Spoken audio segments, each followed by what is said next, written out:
इस वक्त की बड़ी जानकारी लखनऊ से सामने आ रही है। यूपी में आकाश आनंद के नेतृत्व में नई बसपा टीम का गठन शुरू हो चुका है।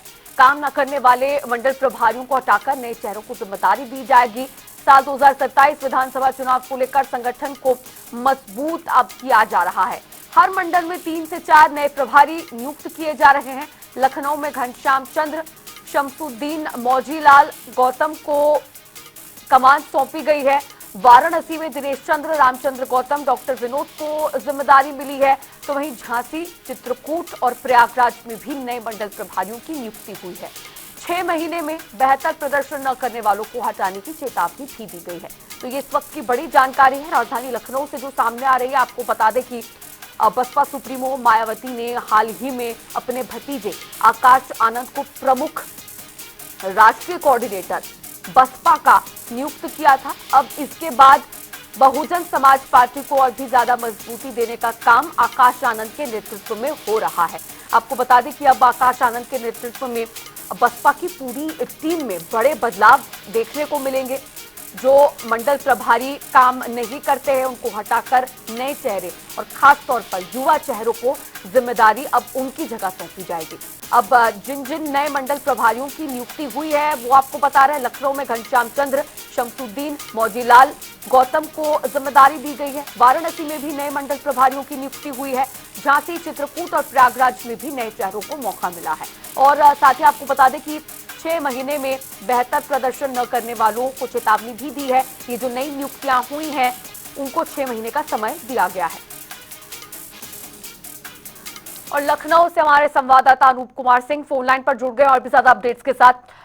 अनूप, बसपा सुप्रीमो मायावती ने हाल ही में अपने भतीजे को नई जिम्मेदारी सौंपी थी, प्रमुख राष्ट्रीय कोऑर्डिनेटर उनको नियुक्त किया था, जिसके बाद से अब कई बड़े बदलाव पार्टी में देखने को मिल रहे हैं। किस तरह के बदलाव होंगे उनके नेतृत्व में? तो देखिए, बीएसपी की कमांड संभाल चुके आकाश आनंद अपने हिसाब से, यानी उनके हिसाब से जो पार्टी के पदाधिकारी हैं, जो काम करते हैं पार्टी के लिए, उनको जिम्मेदारी बढ़ाई गई है। और जो पार्टी में जिम्मेदारी से काम नहीं कर रहे हैं, जिनकी वजह से पार्टी का लगातार प्रदर्शन खराब हो रहा है चुनाव में, उनको बाहर का रास्ता दिखाया जाएगा। आकाश आनंद ने 6 महीने के लिए समय दिया है कि 6 महीने में अपनी जो काम है उस पर गति लाने की कोशिश करो और ज्यादा से ज्यादा जनता के फील्ड में जा करके, या समझिए कि बीएसपी का जो संगठन है उसको मजबूत करने के लिए आकाश आनंद एक यूथ है। मायावती भी जानती है कि आकाश आनंद युवाओं को पार्टी में जोड़ सकती हैं। उनका जो कोर वोटर है उसको आकाश आनंद पे जिम्मेदारी है कि वापस आए और यूथ को जोड़ें, ताकि 2027 का जो विधानसभा है चुनाव है उसमें बीएसपी बेहतर प्रदर्शन कर सके। और यही मायावती की जो फैसला है आकाश आनंद को राष्ट्रीय कोऑर्डिनेटर बनाने का। आकाश आनंद को फिर एक बार भरोसा जताया है मायावती ने कि आकाश आनंद अब कुछ पार्टी के लिए कुछ कर सकते हैं। तमाम जो वोटर नाराज थे, जो अपने उनका कोर वोटर दलित वोटर था, उसको वापसी ला सकते हैं।